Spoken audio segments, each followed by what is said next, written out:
transporte gratuito no Distrito Federal. É o objetivo de um projeto de lei que está em análise na Câmara Legislativa do DF. O poeta Patativa do Assaré é reconhecido como patrono da cultura do Ceará. Sou poeta agricultor do interior do Ceará. Abel-dito pranteador, canto aqui, canto acolá. Sequestro internacional de crianças. Mães brasileiras que fogem com filhos vítimas de violência doméstica estão sendo acusadas de crime. Senado vai debater o assunto.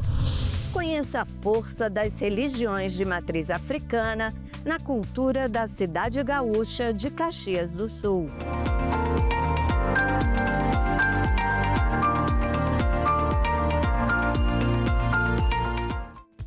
Você sabe, né?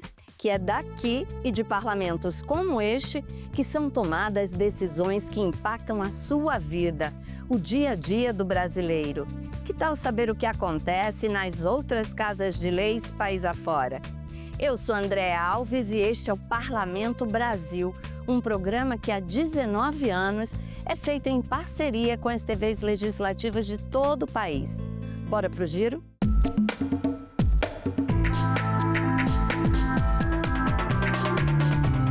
Ter o direito de ir e vir é bem diferente de poder ir e vir. Muita gente deixa de pegar um ônibus ou metrô porque não tem dinheiro para pagar a passagem. Aí ela deixa de ir onde precisa ou onde gostaria de ir. Mas essa situação está mudando, viu? Muitas cidades brasileiras já oferecem o transporte público gratuito para a população. Aqui no Distrito Federal, a Câmara Legislativa está buscando uma forma para viabilizar a tarifa zero no transporte do DF. No cotidiano da cidade, o transporte público sustenta a mobilidade de milhares de pessoas.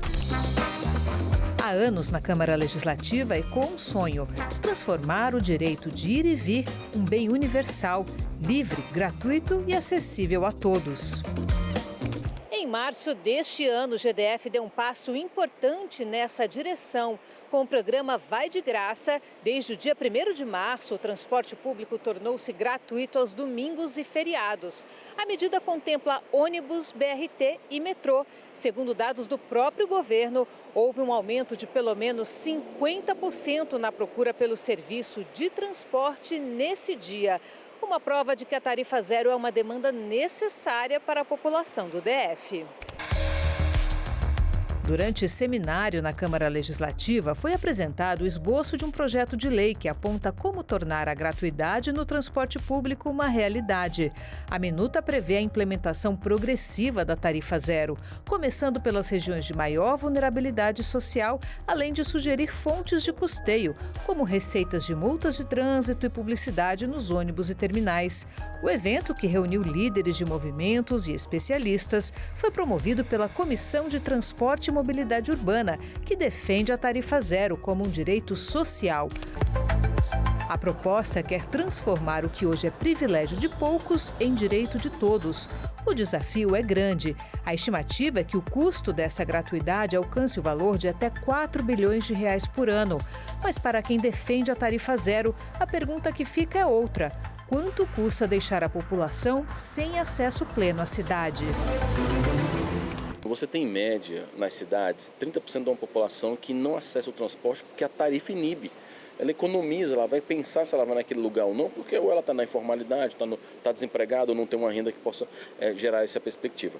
E quando tem a tarifa, ou quando ela usa isso, impacta 15% no seu orçamento familiar. Então, de fato, a tarifa ela é estratégica.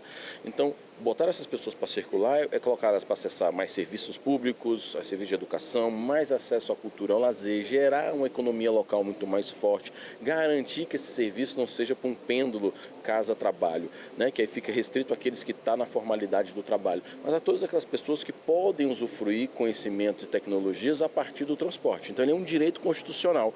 E a tarifa inibindo, enfim, e obviamente vamos discutir os cálculos. Nós já estamos vendo aqui pelos estudos que a questão não é se é caro ou é barato, é que é possível fazer a partir de uma decisão política orçamentária dentro da gestão. O subsecretário de Transporte e Mobilidade do GDF apontou desafios para a implementação do projeto, como a integração com os usuários de transporte do entorno.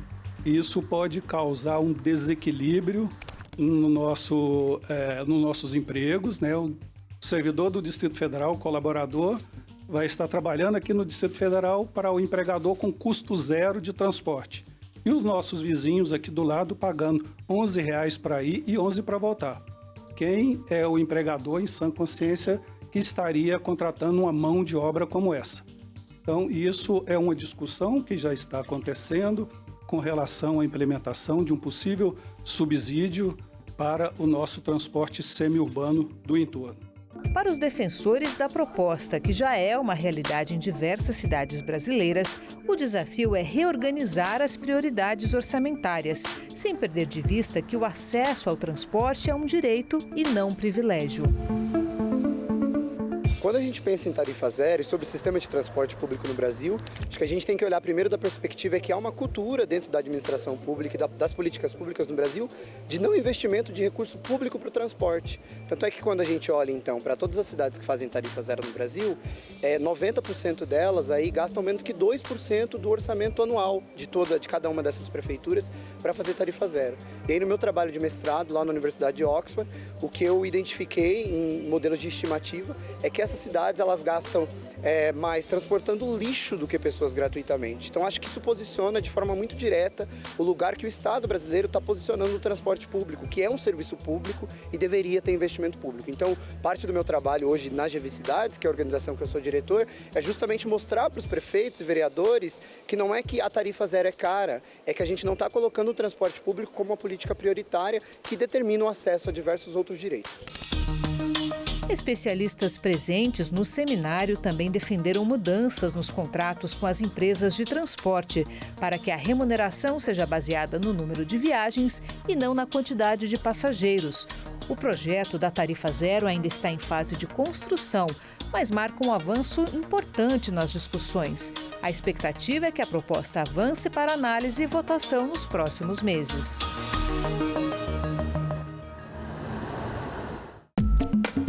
Ceará reconhece o poeta Patativa do Assaré como patrono da cultura estadual. Deputados do Amazonas debatem a participação na COP30. Veja o que foi notícia nas casas legislativas do país. A Assembleia Legislativa debate os temas a serem levados à COP30 em Belém, no Pará. A audiência pública foi uma autoria do deputado Sinésio Campos, que preside a comissão temporária da COP30 na ALEAN. O enfrentamento às mudanças climáticas foi um dos assuntos abordados. Entender como o Amazonas se prepara para enfrentar as mudanças climáticas e reduzir a emissão de gases do efeito estufa foram alguns dos temas abordados na audiência pública. O Amazonas é um dos estados mais afetados pelas mudanças no clima. Secas e cheias extremas afetam diretamente a vida das populações ribeirinhas e indígenas. Os conceitos de desenvolvimento sustentável são todos etnocêntricos e pouco se aplicam à população cabocla, ribeirinha e aos nossos moradores. Fala-se muito na COP30 em floresta de pé, em preservar a nossa floresta, mas a justiça climática que eles pregam é de qual desenvolvimento para a Amazônia? Eu acho que isso é importante para que nós questionássemos. Daqui, sim, sai um documento que expresse exatamente a face de nós que vivemos aqui. Porque discutir COP30 sem deixar de falar com as pessoas que vivem aqui, eu creio, ela não estará completa, até porque discutir somente a economia, discutir somente a preservação do meio ambiente, se não for para preservar também o cidadão e a cidadã que mora aqui, eu creio que essa COP não estará atendendo à expectativa de nós que vivemos aqui. Propostas como incentivos à bioeconomia, uma fiscalização ambiental mais rigorosa e investimentos em energia limpa ganharam destaque. Um dos pontos mais debatidos foi a importância de incluir a voz dos moradores da Amazônia nas decisões globais. Foi nessa casa que Patativa do Assaré chegou no final da década de 70, da zona rural, e morou até seus últimos anos de vida. Ele atendeu o pedido de sua esposa para estar mais perto da igreja. O local ainda preserva objetos da época, desde imagens de Santa Luzia ao tradicional rádio. No quarto onde o poeta viveu seus últimos momentos de vida após o falecimento de sua esposa, é possível constatar a simplicidade, mesmo após todo o reconhecimento mundial. Em abril, a Assembleia Legislativa do Ceará aprovou o projeto de lei que reconhece o poeta como patrono da cultura cearense. Patativa é uma voz, não é um canto. Patativa é estudo, é elaboração. Em Sorbonne você tem Patativa do Assaré sendo estudado, o que representa a dimensão desse patrimônio cultural que expressa toda uma visão de um homem que lá do seu torrão natal cantou em versos e prosa e trouxe conhecimento e disse da vida dura do que é o sertanejo. No Dia do Sertanejo, o governador Eumano de Freitas sancionou a lei e homenageou o poeta, destacando que Patativa traduziu em versos a alma, a força e a beleza do povo cearense. Ele sabia da sua capacidade de poeta, sabia que era grande poeta, só não ficava batendo no peito e repetindo isso, né? Mas esse reconhecimento só veio na sua velhice. Então hoje, quando a gente pega o Patativa, a história do Patativa nos dias atuais, e ver um título de patrono, é de grande importância e é como se fosse aquele reconhecimento que ele merecia em vida aquele reconhecimento. Sou poeta agricultor do interior do Ceará, abdito pranteador, canto aqui, canto acolá.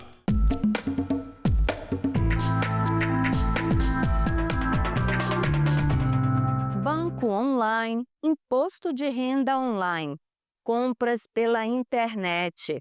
Nossa vida cada vez mais digital, o que traz algumas fragilidades, não é?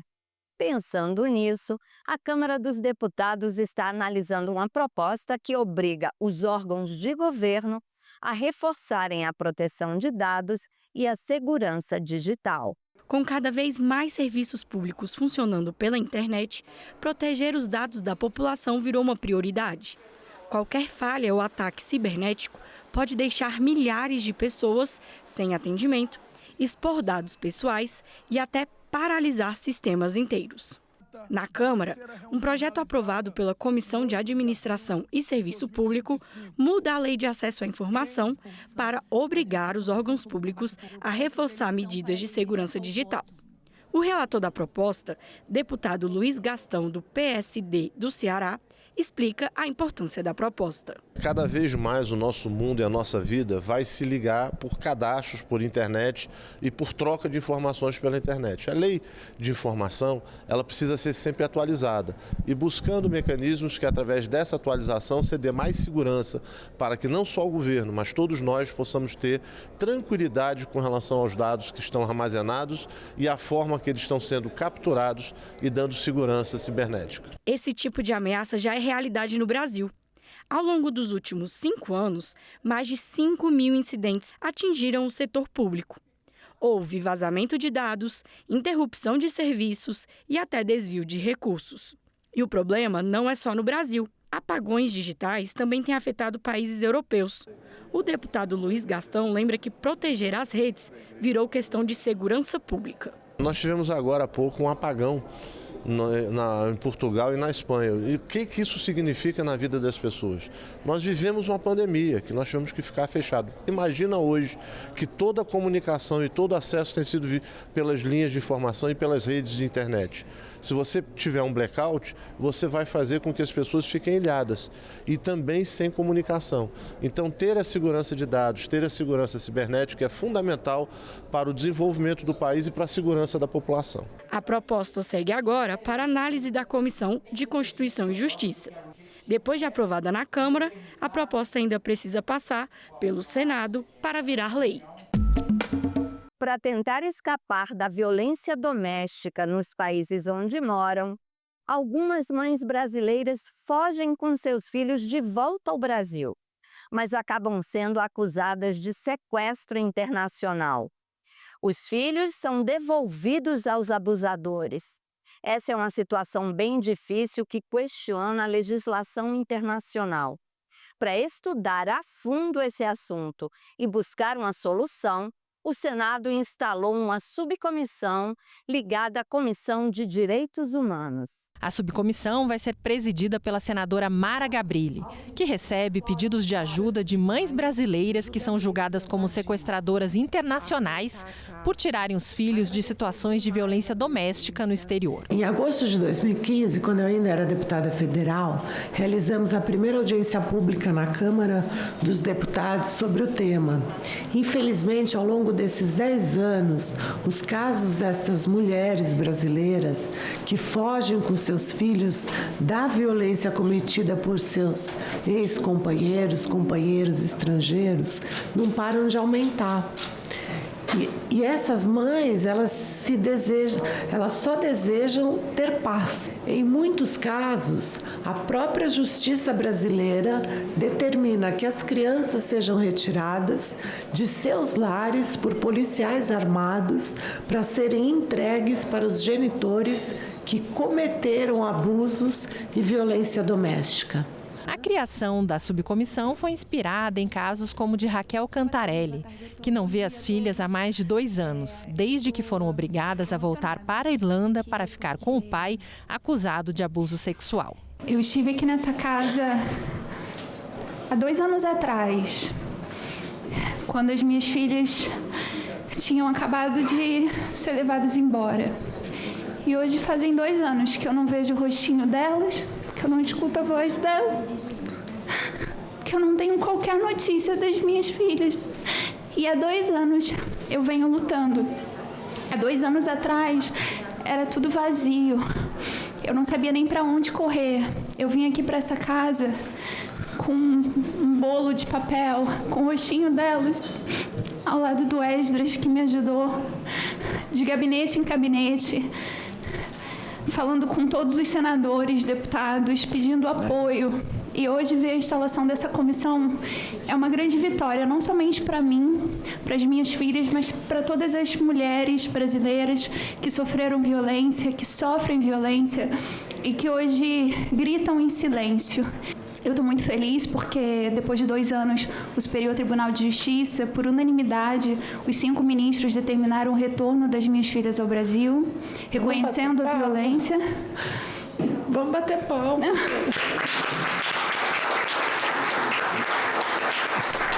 Foi muita luta.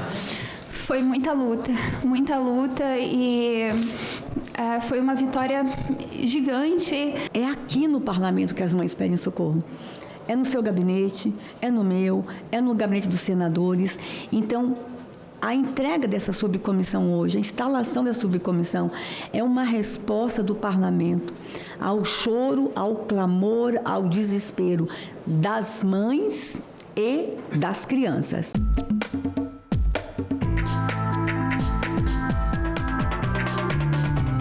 Sabia que a cidade gaúcha de Caxias do Sul é a que tem o maior número de terreiros de religiões de matriz africana em todo o Brasil? Mais ainda do que Salvador? Olha, isso é em relação à população, viu, gente? Veja na reportagem especial da TV Câmara Caxias.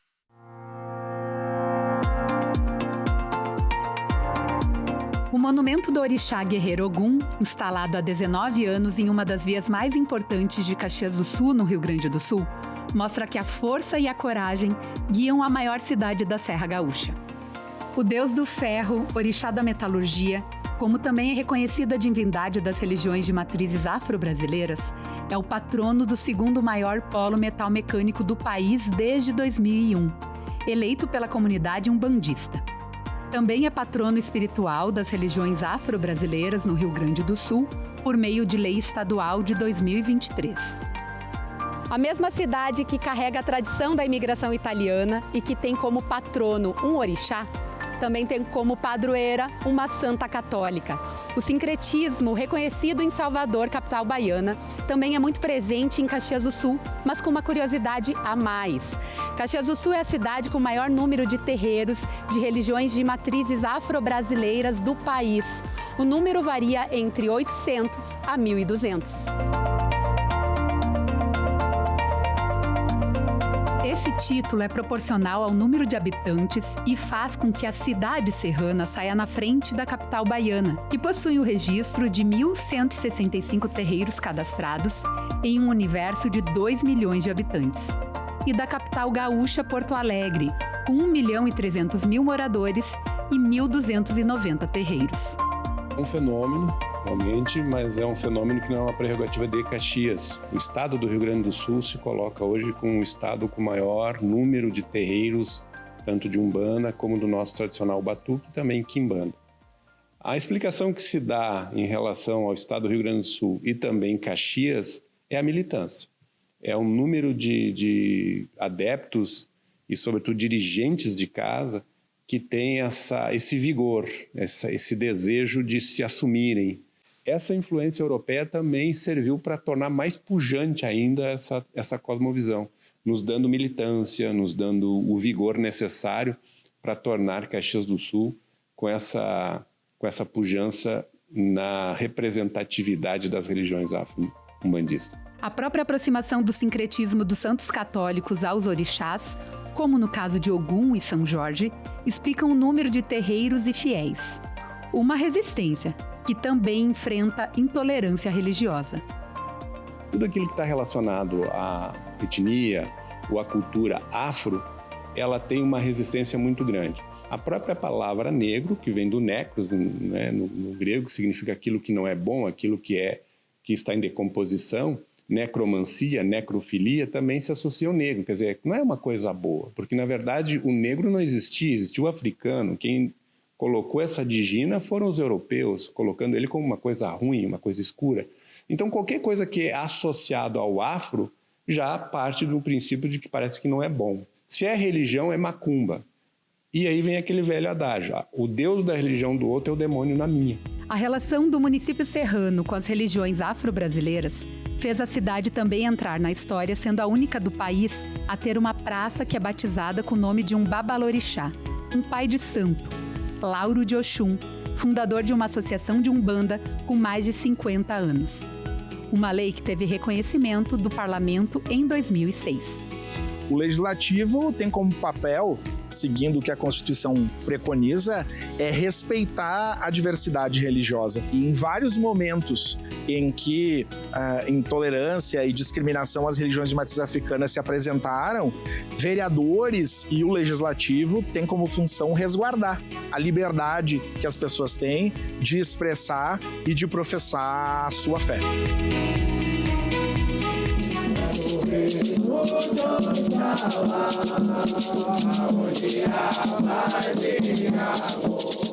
Eu sou filha de Oxum, é que comanda a minha cabeça, né? Então eu sou a Nilza de Oxum.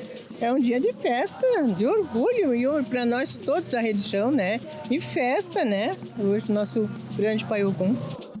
Todos os anos, a Associação de Umbanda realiza uma homenagem no dia 23 de abril, data que é comemorado o Dia de Ogum. A cerimônia se dá nos pés do orixá. Ele é o meu protetor, né? Tipo, eu tenho ele como uma proteção. Inclusive, tem uma guia dele que eu carrego na minha carteira todos os dias. A visão que meu pai tinha, né? De que o Ogum era o protetor dele. E ele sempre dizia isso para nós. Então, acho que eu vim trazendo, né? Trazendo ele comigo também. É para louvar aquilo que a gente acredita. É para trazer o povo para a rua para mostrar o que a gente tem de bonito. Nós estamos no berço da colonização italiana, que é a Serra Gaúcha, né?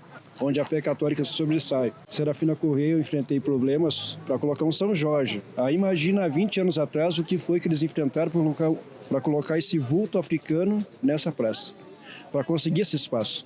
Então foi uma luta muito árdua, e vir aqui é reconhecer aqueles que lutaram e alcançaram esse objetivo, né? essa praça é um local ao ar livre que ninguém vai tirar, porque é um projeto, né, como patrimônio material de Caxias do Sul, como quiserem em outro momento tirar algum aqui que simboliza todo mundo que passa pela nossa cidade, né, passa pela perimetral e muitas vezes se pergunta o que é essa imagem. É o patrono da nossa cidade. São formas de manifestação que a gente tem que respeitar e, acima de tudo, lutar contra o preconceito. Uma forma de mostrar a luta de um povo da resistência e celebrar os ancestrais dos primeiros povos que habitaram o mundo.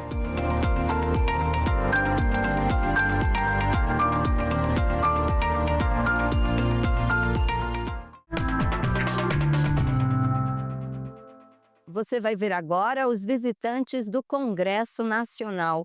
Sabia que são mais de 3.000 todas as semanas? Você sabe que se quiser rever este ou qualquer outro programa da TV Senado, tem tudo na internet, no site da TV ou no YouTube. Até semana que vem, pessoal. Tchau! É muito legal ver tudo que a gente estuda dentro da faculdade e ver como funciona na prática, ver como tudo que a gente vê na TV, tudo que a gente lê nos livros, como funciona assim na realidade mesmo, né? Tá aqui é realmente uma experiência muito legal, muito cheio de conhecimento, né? Ela agrega muito no nosso conhecimento, na nossa prática, né? A visita foi esplêndido, é só entrar na concha, só entrar nesse coisa assim que nós vimos, é muito grande, então é tão grande que o tempo é curto. Um dia só não dá para visitar esse prédio. Eu morava aqui, mas nunca tinha vindo fazer uma visita, vim trazer aqui uma amiga de Tocantins e para mim foi um aprendizado. Gostei muito de conhecer cada ala aqui, só tenho a agradecer, foi muito bom e muito obrigada. Eu acho importante porque faz parte da nossa vida pública. Então, eu acho que vale a pena a gente acompanhar. Acompanhar os senadores, os deputados, né? E o presidente também, né?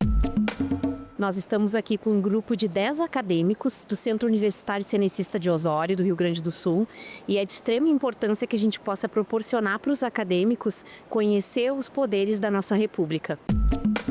É uma parte da nossa história, né? Então, eu acredito que todo brasileiro deveria conhecer. É muito interessante saber como funcionam as casas e tudo o que acontece aqui. De qual parte da visitação que você mais vê? Com certeza conhecer os plenários, que a gente só vê pela televisão geralmente, né? Então é muito interessante ver presencialmente.